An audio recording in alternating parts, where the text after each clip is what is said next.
এইমাত্র শুনলাম প্রোটন নাকি প্রেমে পড়েছে নিউটনের। ওদের বন্ধু নিউক্লিয় বল এর পেছনে দায়ী। ভালোই, প্রেম যখন করছিস বাবা কর, কিন্তু ওদের দাদা বা বাড়ির লোক কুলম্বীয় বিকর্ষণ বল জানতে পেরে গেছে। মহাবিপদ। জেনে যখন গেছে, এখন তখন কি করা যাবে? নিউক্লিয় বলরা বুদ্ধি দিল যে ভাই প্রোটন নিউটনকে নিয়ে বিয়ে করে নে।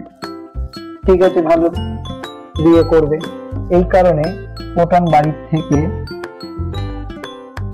50,000 টাকার মতো নিয়ে বেরিয়েছে। ভালো, নিউটন নিয়ে বেরিয়েছে 30,000 টাকা, টোটাল হলো 80,000 টাকা। এরা দুজন বিয়েটা করলো। ও তাতে বলে রাখি, এই বিয়ে করতে গেছে যে দুজন ভদ্রলোক আর ভদ্র মহিলা, প্রোটন আর নিউটন, এরা কিন্তু প্রাপ্তবয়স্ক। বুঝে গেছে? তা বিয়েটা করেছে। বিয়েটা করার পর এইবারে নিউক্লিয়াসে, মানে ওর নতুন যে বাড়ি, সেই বাড়িটা হচ্ছে নিউক্লিয়াস, সেইখানে গিয়ে রেখে দিয়ে এসছে দুজনকে রেখে দিয়ে আসার পর প্রোটন এবং নিউটন যখন দেখছে তাদের মোট টাকা কত রয়েছে, দেখে তো ওরা অবাক। কিছুই খরচ করলো না, সবই খরচ করলো নিউক্লিয় বল। কিন্তু 50,000 আর 30,000, মোট 80,000 টাকা থাকার কথা, সেখানে রয়েছে মাত্র 70,000 টাকা। 10,000 টাকাটা কোথায় গেল? তখন মনে পড়লো যে আরে, নিউক্লিয় বলকে 10,000 টাকা দিয়েছিলাম তো এই সমস্ত খরচ করার জন্য। তাহলে খেয়াল করে দেখো যে কোনো কিছুই এমনি এমনি হয় না। এখানে প্রোটনের একটা ভর ছিল, নিউটনের একটা ভর ছিল, যেটা আমরা এখানে টাকা হিসেবে ধরেছি। কিন্তু যখন তারা নিউক্লিয়াসের মধ্যে গেল, তখন তাদের কিছু পরিমাণ টাকা রূপী ভর কমে যাচ্ছে। ঠিক আছে, এই যে টাকা রূপী ভর যেটা কমে গেল, সেটাই হচ্ছে ভর ত্রুটি। এবং এই যে ভর ত্রুটিটা হয়েছে কি কারণে? ওই যে নিউক্লিয়াস যে ঘরটা বানানো হয়েছে, সেই ঘরটা বানাতে গিয়ে যে পরিমাণ শক্তির প্রয়োজন, সেই পরিমাণ শক্তিটা পেয়েছে। এই শক্তিটা প্রোটন আর নিউটনকে কুলম্বীয় বিকর্ষণ বলের বিরুদ্ধে গিয়ে নিউক্লিয়াসের মধ্যে থাকতে সাহায্য করেছে। ঠিক আছে, এই শক্তিকেই বলা হচ্ছে কি বন্ধন শক্তি, যেটা আমার গল্পে বৈবাহিক বন্ধন। ঠিক আছে, তাহলে আমি চলে আসি এবার কিছু প্রশ্নে। সবার যে প্রথম যে প্রশ্নটা ছিল, খেয়াল করে দেখো যে পরমাণু নিউক্লিয়াসের ভর ত্রুটি কি। ঠিক আছে, তাহলে আমরা ভর ত্রুটি বলতে কি বলবো? যে প্রোটন আর নিউটন, এই যে দুই ভদ্রলোক আছে, প্রোটন আর নিউটন, দুই ভদ্রলোক ও ভদ্র মহিলা, এদের মিলিত যে ভর, সেই ভরটা দেখা গেছে যে এরা যখন একসাথে রয়েছে, সেই নিউক্লিয়াসের ভরের থেকে কিছুটা হলেও বেশি। ঠিক আছে, তাই এই যে বেশি হয়েছে ভরটা, সেই বেশি ভরটা অ্যাকচুয়ালি নিউক্লিয়াস গঠন করতে খরচ হয়েছে। কি হিসেবে খরচ হয়েছে? না, এই যে ভর, সেই ভরটা শক্তিতে রূপান্তরিত হয়েছে। যে পরিমাণ ভর বন্ধন শক্তিতে রূপান্তরিত হচ্ছে, তাকেই বলা হচ্ছে কি ভর ত্রুটি। ঠিক আছে, সংক্ষেপে বলতে গেলে আমরা বলবো যে নিউক্লিয়াসের যে প্রকৃত ভর, সেই প্রকৃত ভরটা নিউক্লিয়াসের যে প্রোটন আর নিউটনের মোট ভর থাকে, তার থেকে সামান্য পরিমাণ কম থাকে। ঠিক আছে, তাকেই বলা হচ্ছে ভর ত্রুটি। এই ভর ত্রুটি রূপান্তরিত হয় নিউক্লিয়াসের বন্ধন শক্তিতে, যা নিউক্লিয়াসের মধ্যে প্রোটন এবং নিউট্রন গুলোকে একসাথে রাখতে সাহায্য করে। ঠিক আছে, গল্পটা আমার ওখানেই ইতিবান টানলাম, নইলে ভিডিওটা অনেক বড় হয়ে যাবে। এবারে আমার যে দ্বিতীয় প্রশ্ন আছে, সেই দ্বিতীয় প্রশ্নটা কি আছে না, ভর ও শক্তির তুল্যতার সমীকরণ। তা আইনস্টাইন তার আপেক্ষিকতাবাদ বলতে গিয়ে একটা সমীকরণ তুলে ধরেন। সেই সমীকরণটা তোলার পেছনে কিছু কারণ ছিল। তিনি বললেন যে ভর শক্তিতে রূপান্তরিত হতে পারে, আর শক্তি ভরে রূপান্তরিত হতে পারে। তো এখন কিছু পরিমাণ ভর যদি আমার শক্তিতে রূপান্তরিত হতে পারে, তাহলে কি পরিমাণ শক্তি উৎপন্ন করবে? সে কি পরিমাণ শক্তি পেতে পারি বা রূপান্তরিত হতে পারে, সেটার মান নির্ণয় করার জন্যই তিনি E equal to mc square সূত্রটা উপস্থাপন করেন, যেখানে E হলো পরিবর্তিত ভর যেটা শক্তিতে রূপান্তরিত হচ্ছে, সেই পরিমাণ শক্তির মান। mটা হচ্ছে যে পরিমাণ ভর শক্তিতে রূপান্তরিত হয়েছে, আর এখানে যে সিটা আছে, এই সিটা হচ্ছে শূন্য মাধ্যমে আলোর বেগ। শূন্য মাধ্যমে আলোর বেগ কত? আমরা জানি 3 × 10⁸ মিটার পার সেকেন্ড। এটা যদি আমরা সিজিএস এ করি তাহলে 3 × 10⁻10 মিটার পার 3 × 10⁻10 সেমি পার সেকেন্ড হয়। ঠিক আছে, তাহলে আইনস্টাইনের সমীকরণ বা ভর ও শক্তির তুল্যতা সমীকরণটা যখনই বলবে, তখন আমাকে বলতে হবে এটাই যে আইনস্টাইন বলেছিলেন যে শক্তির আরেকটা রূপ হচ্ছে কি ভর। তাহলে ভর শক্তিতে রূপান্তরিত করা যায়, অর্থাৎ পদার্থকে শক্তিতে যেমন রূপান্তরিত করা যায়, শক্তিকে আবার পদার্থে রূপান্তরিত করা সম্ভব। ঠিক আছে, তাহলে যদি m পরিমাণ ভর থাকে, সেই ভরকে যদি আমি শক্তিতে রূপান্তরিত করি, তাহলে আমরা যে পরিমাণ শক্তি পাবো তাকে বলা হচ্ছে E পরিমাণ শক্তি।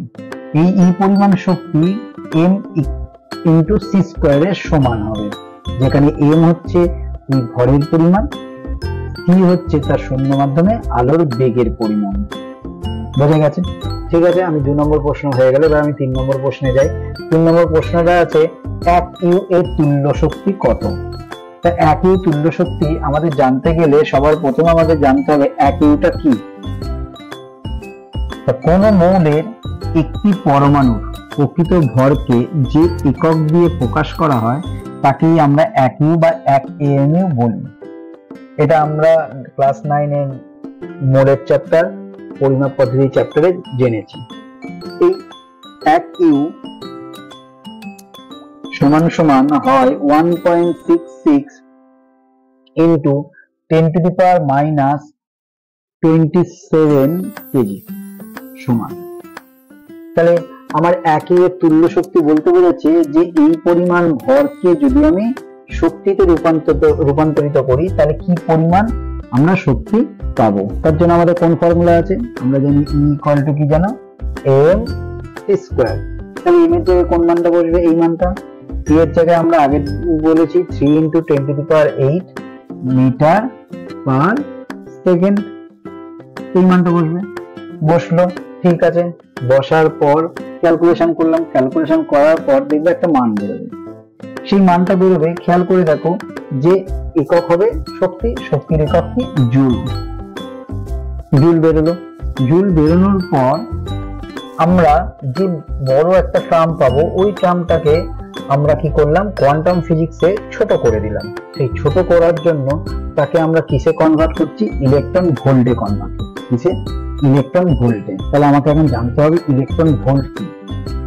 তা বলছে একটা ইলেকট্রন, কত ইলেকট্রন? একটা ইলেকট্রন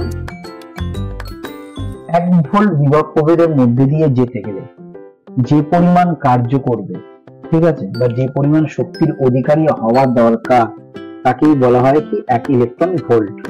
ঠিক আছে, তাহলে 1 ইলেকট্রন ভোল্ট মানে আমরা কি করে বার করব? দেখো, আমরা জানি শক্তি W ইকুয়াল টু কি? Q into V। এখানে একটা ইলেকট্রনের আধান ইনটু 1 ভোল্ট হবে মোট কৃতকার্যের পরিমাণ। 1 ইলেকট্রন মানে হচ্ছে 1.6 ইনটু 10⁻⁹ কুলম ইনটু 1 ভোল্ট মানে হচ্ছে 1। তাহলে এটা হচ্ছে coulomb into volt. Coulomb into volt সমান সমান কত হচ্ছে? 1.6 ইনটু 10⁻⁻19 জুল। ঠিক আছে, তাহলে আমাদের 1 ইলেকট্রন ভোল্ট সমান সমান আমরা পাবো কত? 1.6 ইনটু 10⁻⁻19 জুল বা 19 জুল। তাহলে আমরা একটু আগে যেটা বার করেছিলাম E equal to mc স্কয়ারে, E equal to mc স্কয়ারে মান বসিয়ে সেটাকে আমরা কিভাবে করেছিলাম? জুলে বার করেছিলাম। এই জুলটাকে আমাকে যদি ইলেকট্রন ভোল্টে কনভার্ট করতে হয়, তাহলে আমি কিভাবে কনভার্ট করব? না, mc স্কয়ারকে আমাকে 1.6 ইনটু 10⁻⁻19 দিয়ে ভাগ করতে হবে। ভাগ করলে যেটা বেরোবে সেটাই হচ্ছে কি? EV, electron volt. এর মান আমাদের বেরোবে 931.5 ইন্টু 10⁶ ইলেকট্রন ভোল্ট। তাই এখানেও দেখো একটা বড় টার্ম আছে 10⁶। এটাকে তাড়ানোর জন্য আমরা কি করলাম, 10⁶ মানে হচ্ছে 1 মেগা বা মিলিয়ন। ঠিক আছে, তাহলে আমি এটা লিখতে পারি 931.5 মেগা ইলেকট্রন ভোল্ট বা মিলিয়ন ইলেকট্রন ভোল্ট। তা আমার এই প্রশ্নটা 1 নম্বর বা 2 নম্বরের প্রশ্নে আসবে বা 3 নম্বরের প্রশ্নে আসবে। ঠিক আছে, তা 2 নম্বরের প্রশ্ন সাধারণত আমাদের যে প্রশ্ন প্যাটার্ন আছে তাতে পরমাণু নিউক্লিয়াস থেকে 2 নম্বরের কোনো প্রশ্ন আসে না। একটা এমসিকিউ টাইপের আসবে, একটা শর্ট প্রশ্ন টাইপের আসবে, আর একটা 3 নম্বরের প্রশ্ন আসবে। মোট 5 নম্বর এই চ্যাপ্টার থেকে পরীক্ষায় পাবে। তো এই প্রশ্নটা সাধারণত আমাদের 1 নম্বর প্রশ্নের জন্য তৈরি রাখলে যথেষ্ট। তাই জন্য আমি দেখো এখানে একই তুল্য শক্তির শুধু মানটা আমি মনে রাখার জন্য লিখে দিচ্ছি 931.5 মেগা ইলেকট্রন ভোল্ট। কারোর যদি মনে হয় যে আমি ক্যালকুলেশনটা করব, বললে আমি তাকে বুঝিয়ে দেবো আরেকবার, দরকার পড়লে যদি বুঝতে অসুবিধা হয়। ঠিক আছে, গেল 3 নম্বর প্রশ্ন। এবারে আমাদের 4 নম্বর প্রশ্নে চলে যাব। 4 নম্বর প্রশ্নটা কি বলেছে একটু দেখে নিই। 4 নম্বর প্রশ্ন বলেছে শৃঙ্খল বিক্রিয়া কি বা চেইন রিঅ্যাকশন। তা শৃঙ্খল বিক্রিয়া বা চেইন রিঅ্যাকশন হলো এমন একটা বিক্রিয়া, নিউক্লিয় বিক্রিয়া। এবার বলছি নিউক্লিয় বিক্রিয়া। নিউক্লিয় বিক্রিয়া সম্পর্কে জানতে গেলে আমাদের সবার প্রথম জানতে হবে একটা পরমাণুর মধ্যে কে কে থাকে। একটা পরমাণুর মধ্যে সবার প্রথম নিউক্লিয়াসের মধ্যে প্রোটন আর নিউট্রন থাকে, সেটাকে নিউক্লিয়াস বলে। নিউক্লিয়াসের চারপাশে কি ঘুরে বেড়াচ্ছে, ইলেকট্রন ঘুরে বেড়াচ্ছে, এটাকে বলে ইলেকট্রন মহল। তাই এই যে ইলেকট্রন ঘুরে বেড়াচ্ছে এর সর্ববহিস্থ কক্ষ মানে সব থেকে বাইরের কক্ষে যে কটা ইলেকট্রন থাকে সেই কটা ইলেকট্রন কি করে, রাসায়নিক বিক্রিয়ায় অংশগ্রহণ করে। ঠিক আছে, তাই সেইগুলোকে বলা হয় রাসায়নিক বিক্রিয়া। ঠিক আছে, কিন্তু যখনই এই নিউক্লিয়াসের ভিতরে নিউট্রন আর প্রোটন কোন বিক্রিয়ায় অংশগ্রহণ করছে তখন তাকে বলা হচ্ছে কি নিউক্লিয় বিক্রিয়া। ঠিক আছে, তাহলে বুঝে গেছো যে এটা একটা রাসায়নিক বিক্রিয়া নয়, এটা একটা নিউক্লিয় বিক্রিয়া। এই নিউক্লিয় বিক্রিয়া 2 ধরনের হয়, একটা হচ্ছে নিউক্লিয় বিভাজন আর একটা হচ্ছে নিউক্লিয় সংযোজন। এই নিউক্লিয় বিভাজন মানে কি, বিভাজন মানে ভেঙে যাওয়া। তাহলে লক্ষ্য করে দেখো, যদি আমাদের বলে যে একটা পরমাণু নিউক্লিয়াস আছে, এইমাত্র বললাম যে নিউক্লিয় বিক্রিয়াতে কে অংশগ্রহণ করে, নিউক্লিয়াসের মধ্যে থাকা প্রোটন আর নিউট্রন। তাহলে এই নিউক্লিয়াসের মধ্যে যে প্রোটন আর নিউট্রন আছে এরা কি করলো, ভেঙে গেল কোনোভাবে। ভাঙা বলতে এখানে অ্যাকচুয়ালি কোনো কিছু দিয়ে আঘাত করা হয়, আঘাত করার ফলে কি হচ্ছে, এরা 2 টুকরো হয়ে যায় বা 3 টুকরো হয়ে যায় বা 4 টুকরো হয়ে যায়, যতগুলো হবে দেখা যাবে ওটা পরে, কিন্তু ভেঙে গেল। ভেঙে গিয়ে ধরে নিলাম 2টো টুকরো তৈরি হলো। ঠিক আছে, তাহলে একটা টুকরো ভেঙে আমার এখানে কথা বলতে হচ্ছে 2টো নতুন পরমাণু নিউক্লিয়াস তৈরি হচ্ছে। ঠিক আছে, এই যে এই ঘটনাটার সঙ্গে কি হয়, আরো কিছু নিউটন উৎপন্ন হয়। নিউটন হচ্ছে N01। ঠিক আছে, কিছু নিউটন কি হলো, উৎপন্ন হলো। এই যে নিউটন উৎপন্ন হলো, এই নিউটন গুলো কি হচ্ছে, পরের যে নিউক্লিয়াসটা রয়েছে তাকে গিয়ে আঘাত করছে, সে আবার তার পরেরটাতে গিয়ে আঘাত করছে। মানে অ্যাকচুয়ালি দেখো, প্রথমে একটা নিউক্লিয়াস ছিল, সেই নিউক্লিয়াসের মধ্যে একটা নিউটন গিয়ে কি করলো, আঘাত করলো। আঘাত করার ফলে কটা নিউটন উৎপন্ন হচ্ছে, 3টে নিউটন উৎপন্ন হলো। এই আবার কি করছে, নিউক্লিয়াস গুলোকে আবার করলে এখান থেকে আবার 3টে উৎপন্ন হবে, এখান থেকে আবার 3টে উৎপন্ন হবে, এখান থেকে আবার 3টে উৎপন্ন হবে। এইরকম ভাবে কন্টিনিউ বিক্রিয়াটা কি হচ্ছে, নিজে থেকে শুরু হচ্ছে, কিন্তু শুরু করেছিলাম কত নিউটন দিয়ে, মাত্র 1টা নিউটন দিয়ে। এই যে বিক্রিয়াটাকেই বলা হচ্ছে কি শৃঙ্খল বিক্রিয়া। তাহলে এরকম ভাবে তো আর পরীক্ষায় গিয়ে লিখলে নাম্বার পাবো না। পরীক্ষায় কি লিখবো শৃঙ্খল বিক্রিয়ার সংজ্ঞা, যে শৃঙ্খল বিক্রিয়া বা চেইন রিঅ্যাকশন হলো এমন একটা প্রক্রিয়া, প্রথম পাঠ, যেখানে একটি নিউক্লিয় বিক্রিয়া, সাধারণত নিউক্লিয় বিভাজন শুরু হওয়ার পর সেই বিক্রিয়া থেকে উৎপন্ন কণা সাধারণত কি হয়, নিউটন। অন্য আরো নিউক্লিয়াসকে আঘাত করছে, করে নতুন বিক্রিয়া করছে। এই প্রক্রিয়াটিকে বলা হচ্ছে শৃঙ্খল বিক্রিয়া। এটি একটা অনিয়ন্ত্রিত প্রক্রিয়া এবং দ্রুত হারে চলতে থাকে। এই বিক্রিয়াটার একটা উদাহরণ দিচ্ছি, সব থেকে সোজা উদাহরণ, যে ইউরেনিয়াম 235 এর শৃঙ্খল বিক্রিয়া। এই বিক্রিয়াটা আবার আরেকটা প্রশ্নের উদাহরণ হয়, সেটা হচ্ছে নিউক্লিয় বিভাজন কি, উদাহরণ সহ লেখো। খুব কমন প্রশ্ন, এক বছর মাধ্যমিক পরীক্ষা হলে পরের বছর আসবে না, তারপরের বছর আসবে, এরকম দেখা গেছে। ঠিক আছে, যদি আমাকে বলে যে শৃঙ্খল বিক্রিয়ার উদাহরণ, তাহলেও এটাই লিখবো। নিউক্লিয় বিভাজনের যদি উদাহরণ বলে, তাহলেও এটাই লিখবো। ঠিক আছে, এই বিক্রিয়াটা কিরকম দেখে নিই। এই বিক্রিয়াটা সাধারণত কোথায় হয়, পারমাণবিক বোমা বা পারমাণবিক চুল্লি, উভয় ক্ষেত্রে এই বিক্রিয়ার সাহায্যে কাজ করা হয়, শক্তি উৎস হিসেবে ব্যবহার করা হয়। যাই হোক, কিভাবে হচ্ছে দেখো। প্রথমে খেয়াল করে দেখো, একটা ধীর গতি সম্পন্ন নিউটন, যে নিউটনকে বলে তাপীয় নিউটন। ঠিক আছে, এই তাপীয় নিউটন একটা ইউরেনিয়াম 235 এর নিউক্লিয়াসকে গিয়ে আঘাত করলো। এই ইউরেনিয়াম 235 এর নিউক্লিয়াস এখানে গিয়ে কি করলো, N01 আঘাত করলো। ভালো, আঘাতের ফলে এ কি হয়ে গেল, অস্থিতিশীল। অস্থিতিশীল মানে সবসময় ছটফট ছটফট করছে যে আমি আলো ভাঙবো আলো ভাঙবো। অস্থিতিশীল হয়ে ভেঙে গেল, ভেঙে দুটো নতুন নিউক্লিয়াস তৈরি করলো। একটার নাম হলো ক্রিপ্টন, একটার নাম হলো বেরিলিয়াম। ঠিক আছে, হওয়ার পর দেখা গেল যে এদের সঙ্গে আর একটা জিনিস তৈরি হয়েছে, সেটা হচ্ছে তিনখানা আরো নিউটন। এই তিনটি নিউটন পরবর্তীকালে কি করলো, খেয়াল করে দেখো, দেখলেই বুঝতে পারবে। এই যে ইউরেনিয়াম 235 একটা নিউটনের সঙ্গে ধাক্কা খেলো, ক্রিপ্টন উৎপন্ন হলো, বেরিলিয়াম উৎপন্ন হলো, তার সঙ্গে কি উৎপন্ন হচ্ছে, নিউটন উৎপন্ন হলো, তিনখানা। এইটা উৎপন্ন হওয়ার পর দেখা গেল যে এই যে একটার থেকে কটা গেল, দেখো তিনটে, তিনটে থেকে কটা হচ্ছে 9টা। একটা গেল, একটা থেকে কটা হয়েছে তিনটে, তিনটের থেকে আবার কটা হচ্ছে 9টা। দেখো গোনো, এই 9টার থেকে আবার কটা হচ্ছে তিনটে তিনটে তিনটে। ঠিক আছে, 3 3 3 9, আবার এখান থেকে তিনটে। তাহলে খেয়াল করে দেখো, এখান থেকে 27টা হচ্ছে। তারপর এটা কটা হবে, 81টা, এখানে একটা 27 হবে। এইভাবে বৃদ্ধি হতে যাচ্ছে। এটাকেই বলা হচ্ছে কি শৃঙ্খল বিক্রিয়া। শৃঙ্খল বিক্রিয়ার প্রকারভেদ যদি আমাদের জানতে দেয়, বলে দিই যে এই প্রক্রিয়ার দুটো ভিন্ন উপায় ব্যবহার করা হয়। প্রথম হচ্ছে নিয়ন্ত্রিত শৃঙ্খল বিক্রিয়া, যেখানে নিয়ন্ত্রণ করা হয় কিসের সাহায্যে, না ক্যাডমিয়াম বোরন বিভিন্ন নিয়ন্ত্রক দ্বন্দ্বের সাহায্যে। নিউক্লিয় রিঅ্যাক্টরের মধ্যে এই দুটো দ্বন্দ্ব ব্যবহার করা হয়, ক্যাডমিয়াম আর বোরন। এরা কি করে, যে যতগুলো নিউটন উৎপন্ন হচ্ছে সমস্ত নিউটন গুলোকে গিয়ে ধাক্কা মারতে বাধা দেয়।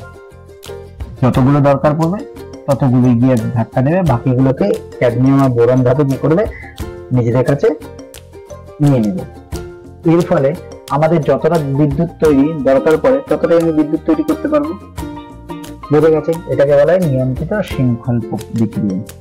আর অনিয়ন্ত্রিত শৃঙ্খল বিক্রিয়া, এটা আমাদের কি হয়, পরমাণু বোমা তৈরির ক্ষেত্রে কাজে লাগে। এখানে খুব দ্রুত প্রচুর নিউটন তৈরি করে এবং প্রচুর পরিমাণে শক্তি উৎপন্ন করে এবং বিস্ফোরণ হয়। ঠিক আছে, তাহলে নিয়ন্ত্রিত শৃঙ্খল প্রক্রিয়ার মাধ্যমে আমরা কি করতে পারি, বিদ্যুৎ উৎপাদন করতে পারি, কিন্তু অনিয়ন্ত্রিত শৃঙ্খল প্রক্রিয়ার মাধ্যমে পরমাণু বোমা উৎপন্ন হতে পারে। আমাদের যে সিলেবাসের মধ্যে দেখবে দুটো ঘটনা রয়েছে, সেই দুটো ঘটনা বিস্ফোরণ ঘটেছিল, এই দুটো ঘটনার জন্য দায়ী এই অনিয়ন্ত্রিত শৃঙ্খল বিক্রিয়া। ঠিক আছে, যেটা ইউক্রেনের চোরেনাবাড়ি আর ফুকুশিমা জাপানে 2011, একটা হচ্ছে 1986। ঠিক আছে, এর মধ্যে 1986টা হচ্ছে ভয়ঙ্কর মানে ভয়ঙ্কর। ওগুলো একটু বই থেকে পড়ে নেবে, জাস্ট আমি একটু বলে রাখলাম। আচ্ছা গেল, এবারে 7 নম্বর প্রশ্ন হচ্ছে নিউক্লিয় রিঅ্যাক্টর। যে নিউক্লিয় রিঅ্যাক্টর বলতে আমাদের নিউক্লিয় বিক্রিয়াটা করানোর জন্য আমরা যে সিস্টেমটা ব্যবহার করি, সেই সিস্টেমটাকে নাম হচ্ছে কি নিউক্লিয় রিঅ্যাক্টর বা নিউক্লিয় চুল্লি। ঠিক আছে, এই নিউক্লিয় চুল্লিতে জ্বালানি লাগে, তাছাড়াও আরো কিছু পদার্থ লাগে, যেমন আমি একটু আগেই বললাম মডারেটর লাগে, নিয়ন্ত্রক দ্বন্দ্ব লাগে, আর একটা আমি কি বললাম শীতক লাগে। ঠিক আছে, মডারেটর জিনিসটা কি, এটা মডারেটর হিসেবে ব্যবহার করা হয় ভারী জল, গ্রাফাইট, সাধারণ জল, এগুলোকে আমরা ব্যবহার করব। ভারী জল, গ্রাফাইট, সাধারণ জল। এর কাজ কি? নিউক্লিয় বিভাজন থেকে যে দ্রুতগামী নিউট্রনগুলো উৎপন্ন হয়, সেই নিউট্রনগুলো কি করা হয়, শক্তিগুলোকে কমিয়ে দেওয়া হয়। প্রচুর পরিমাণে শক্তি থেকে সেই শক্তিটাকে কমিয়ে দেওয়া হয়। কমিয়ে দিয়ে কি করা হয়, ধীর গতি সম্পন্ন তাপীয় নিউটনে পরিণত করা হয়। ধীর গতি সম্পন্ন তাপীয় নিউটনে পরিণত করা হলো, তারপরে এরা আবার বিভাজন ঘটাতে গেল। নইলে ওরা ওই শক্তিকে যদি ঘটাতে যায়, দিয়ে আবার যদি ধাক্কা মারতে যায়, তাহলে বিশাল বড় বিস্ফোরণ হতে পারে। পরের যে আছে ভদ্রলোক, সে হলো নিয়ন্ত্রক দণ্ড। এই নিয়ন্ত্রক দণ্ড হিসেবে একটু আগে আমরা শুনলাম ক্যাডমিয়াম আর বোরনকে ব্যবহার করা হয়। আমাদের 3টে নিউটন এসে ধাক্কা মারছে, আমার 3টে নিউটন দরকার নেই, আমি কি করলাম, 1টা নিউটনের আমার দরকার, বাকি 2টো নিউটনের আমার কাজ এখন নেই, এখন দরকার পড়বে, আমি কি করবো, এই 2টো নিউটনকে কি করবে, এই ক্যাডমিয়াম বোরন কি করবে, শোষণ করে নেবে। শোষণ করে শৃঙ্খল বিক্রিয়াকে কি করবে, নিয়ন্ত্রণ করবে। ঠিক আছে। এরপর একটা হচ্ছে শীতক। এই যে প্রচুর পরিমাণে তাপ উৎপন্ন হচ্ছে, এই তাপটাকে যদি আমরা কন্ট্রোল করতে না পারি, সে প্রচুর পরিমাণে যে তাপ উৎপন্ন হচ্ছে, সেই তাপটাকে কি করতে হবে, কেউ তো এমন থাকবে যে গ্রহণ করে নিজেকে এই পুরো সিস্টেমটা, নিউক্লিয় চুল্লিটাকে কি করবে, বা নিউক্লিয় রিঅ্যাক্টরকে কি করবে, ঠান্ডা রাখবে।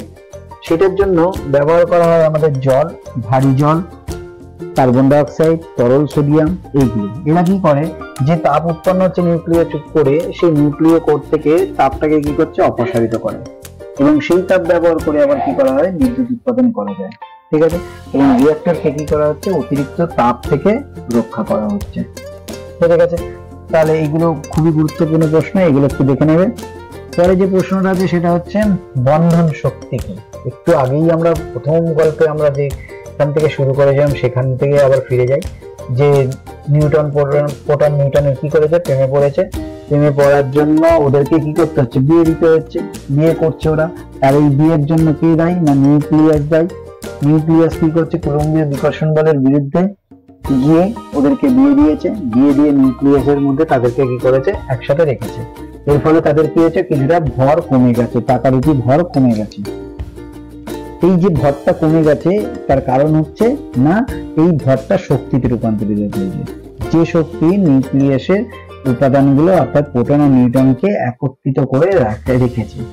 ঠিক আছে। তাহলে বন্ধন শক্তি হলো এমন একটি শক্তি, ন্যূনতম শক্তি, যে শক্তি নিউক্লিয়াসের উপাদান কণাগুলোকে প্রোটন এবং নিউট্রনকে কি করছে, একত্রিত করে রেখেছে। ঠিক আছে। বিপরীত ক্রমে বলা যেতে পারে যে একটা পরমাণু নিউক্লিয়াসের মধ্যে যে প্রোটন আছে আর নিউট্রন আছে, এদেরকে যদি আমি কি করি, শক্তি দিয়ে বাদ দিতে চাই, দুজনকে আলাদা করতে চাই, তাহলে যে পরিমাণ আমার শক্তির প্রয়োজন পড়বে তাকেই বলা হচ্ছে কি, বন্ধন শক্তি। বন্ধন শক্তি ই সমান সমান কত, এম সি স্কয়ার ছিল। তাহলে এখানে কি হয়ে যাবে, ডেল ই মানে হচ্ছে শক্তির পরিবর্তন হচ্ছে, ডেল এম মানে হচ্ছে ভর ত্রুটি, আর সি স্কয়ার মানে হচ্ছে কি, সি মানে হচ্ছে আলোর বেগ। তাহলে ফর্মুলাটা কি দাঁড়ালো, del E equal to del M into C square. তাই বন্ধন শক্তির এবার রাশিমালা নির্ণয় করব। রাশিমালাটা নির্ণয় করতে গেলে ওই যে টাকা পয়সার গল্পটা একটু মনে রাখতে হবে, মনে রাখলেই করতে পারবে, নিজে নিজেই করতে পারবে। দেখো, একটা বন্ধন শক্তির রাশিমালা করতে গেলে আমাদের নিউক্লিয়াসের মধ্যে কে থাকে, প্রোটন থাকে আর নিউট্রন থাকে। প্রোটনকে আমরা কি বলি, পারমাণবিক সংখ্যা বা পরমাণু ক্রমাঙ্ক, যাকে আমরা কি দিয়ে প্রকাশ করি, জেড দিয়ে প্রকাশ করি। ঠিক আছে। তাহলে একটা পরমাণু নিউক্লিয়াসে কত সংখ্যক প্রোটন আছে, জেড সংখ্যক পরমাণু প্রোটন আছে। ঠিক আছে। নিউটনের সংখ্যাকে আমরা কি দিয়ে প্রকাশ করলাম, এন দিয়ে। ঠিক আছে, কোনো অসুবিধা নেই। একটা প্রোটনের ভর যদি আমার এনপি হয়, তাহলে জেড খানা প্রোটনের ভর কত হবে, জেড এনপি। কোনো অসুবিধা নেই। একটা নিউটনের ভর যদি mn হয়, তাহলে n খানা নিউটনের ভর কত হবে, n ইনটু mn। ঠিক আছে।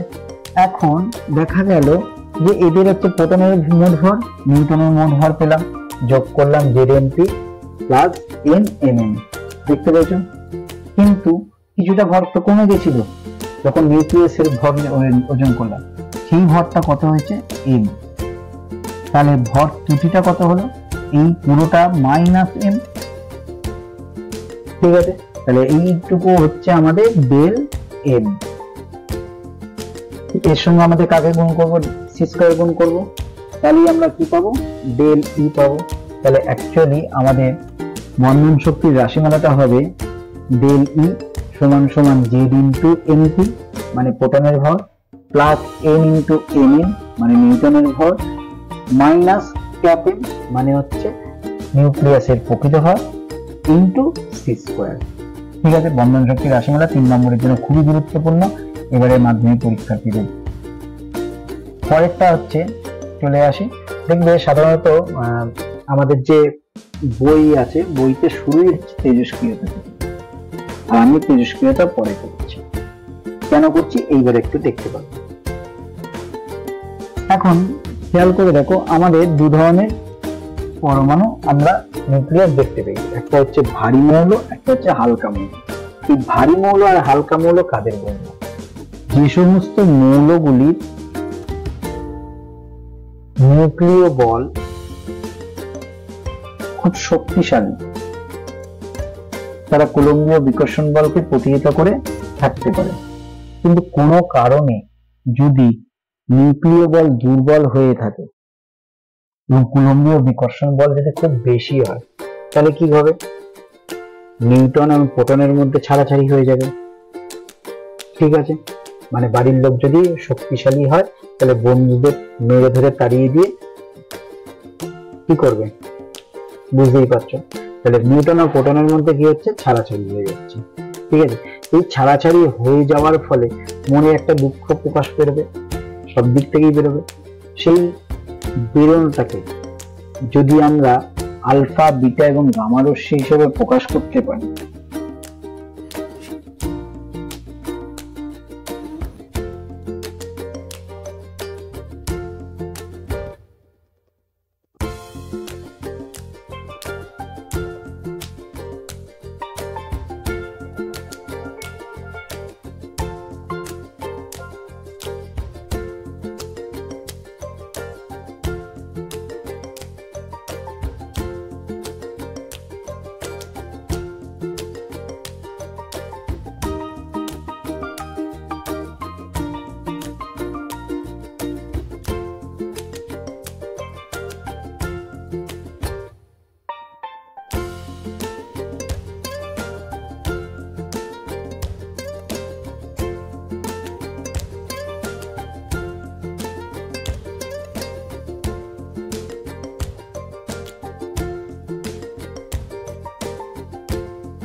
হ্যাঁ, এবার যদি বিটা বেরোয় তাহলে কি হবে? তাহলে বিটা যখন বেরোচ্ছে, আমরা বিটা সম্পর্কে জেনেছি যে এটা একটা ইলেকট্রন কণার স্রোত। ঠিক আছে, তাহলে আমার ফর্মুলাটা ছিল এক্স জেড এ। এখান থেকে যখন একটা বিটা কণা বেরোচ্ছে, তাহলে বিটা কণা ইলেকট্রন কণার স্রোত ছিল E-1 0। তাহলে খেয়াল করে দেখো, মাইনাসে মাইনাসে কি হয়ে যাবে, প্লাস, মানে একটা বেড়ে যাচ্ছে। তাহলে এক্স টা কি হয়ে গেছে, ওয়াই যোগ হয়ে গেছে, ছিল জেড, তার থেকে একটা প্রোটন কি হয়ে গেছে, বেড়েছে, আর ইলেকট্রন হিসেবে ওটা বেরিয়ে গেছে। তাহলে ভর সংখ্যা কি পরিবর্তন হয়েছে? ভর সংখ্যা কোনো পরিবর্তন হয়নি। তাহলে বিটা কণা যখন আমাদের বেরোচ্ছে, তখন ভর সংখ্যার কোনো পরিবর্তন হচ্ছে না, কিন্তু পারমাণবিক সংখ্যা এক একক বেড়ে গেছে। আর বেড়ে গেলে কি হয়, সামনের দিকে চলে যায়। তাই পর্যায় সারণীর পরমাণুটা আগে যে অবস্থানে ছিল তার থেকে এক ঘর কি হয়ে যাবে, ডান দিকে সরে অবস্থান করবে।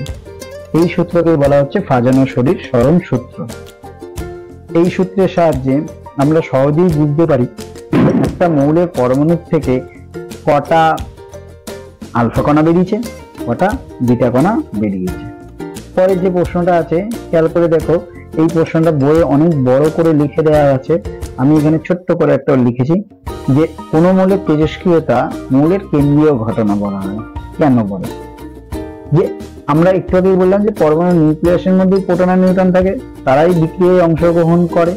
ঠিক আছে, বাইরের ইলেকট্রনের উপরে এরা নির্ভর করে না।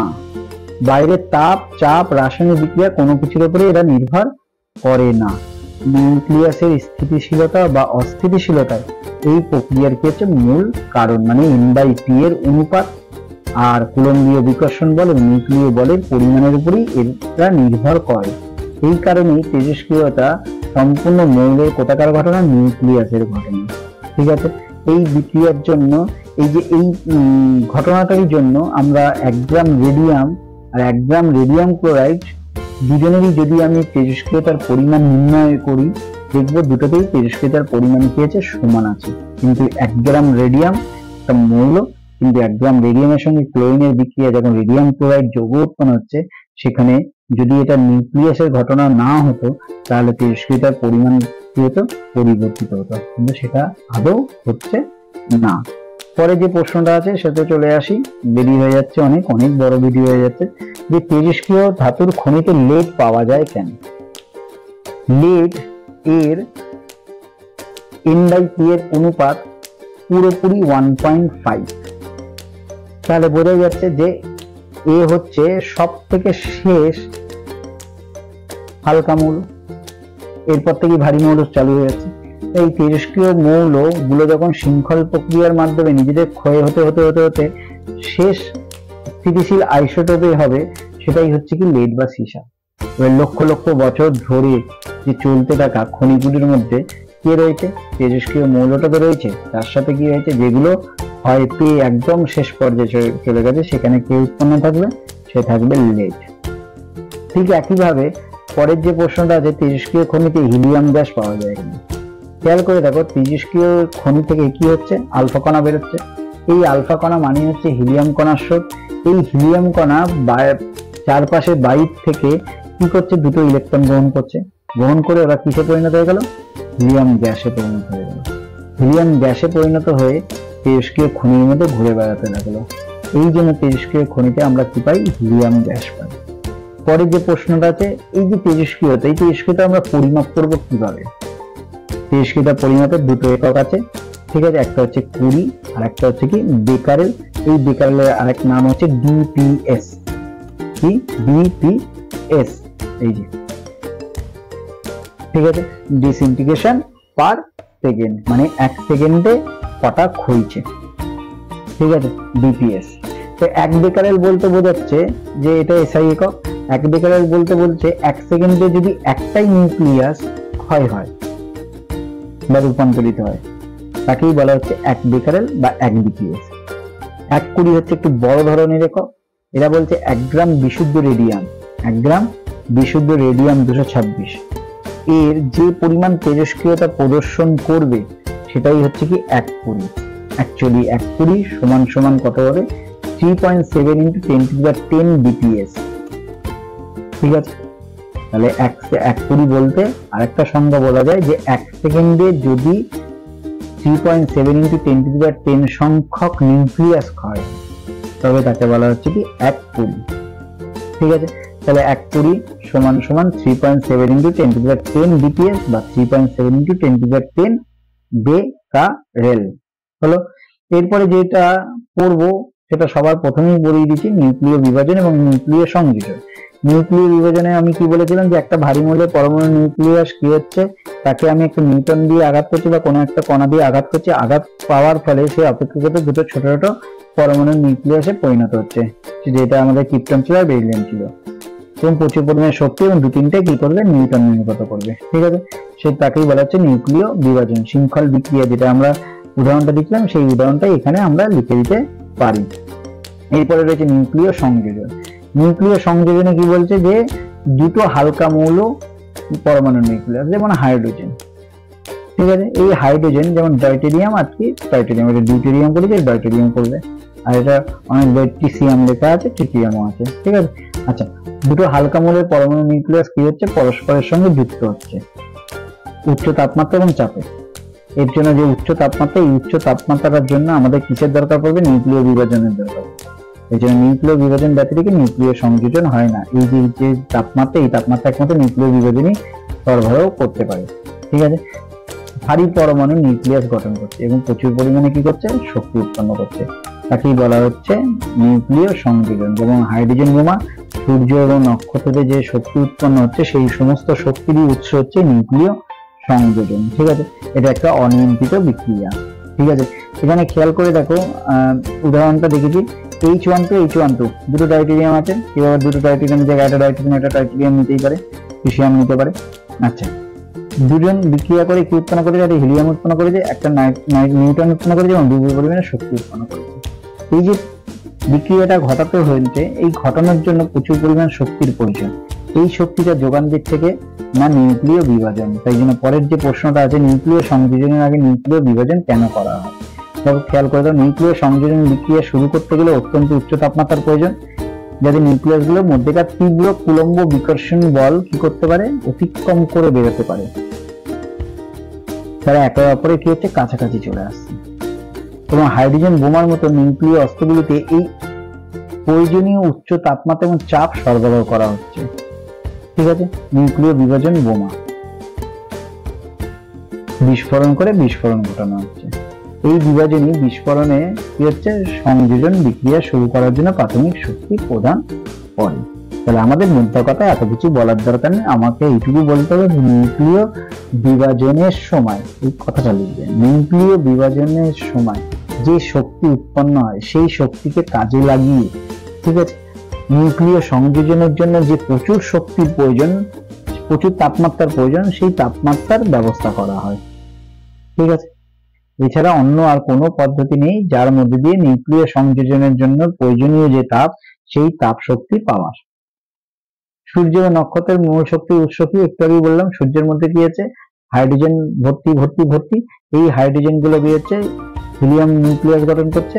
ঠিক আছে, এবং E=mc² সূত্র অনুযায়ী প্রচুর পরিমাণে শক্তি উৎপন্ন করছে। একে অনেক সময় প্রোটন প্রোটন চক্র বলে। ঠিক আছে, পরীক্ষায় প্রশ্ন দিলে প্রোটন প্রোটন চক্র কি, তার মানে সূর্য নক্ষত্রের শক্তির মূল উৎস কি সেটাই লিখতে বলেছে। ঠিক আছে, এবারে হচ্ছে নিউক্লিয় রিঅ্যাক্টর কি।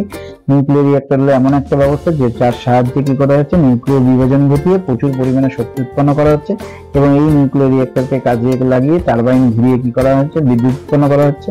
তাহলে অ্যাকচুয়ালি নিউক্লিয় শক্তির মূল অংশ হচ্ছে কি এই নিউক্লিয় রিঅ্যাক্টর বা নিউক্লিয় চুল্লি। ঠিক আছে, অনেক বড় ভিডিও হয়ে গেছে, 50 মিনিটের ভিডিও হয়ে গেছে প্রায়।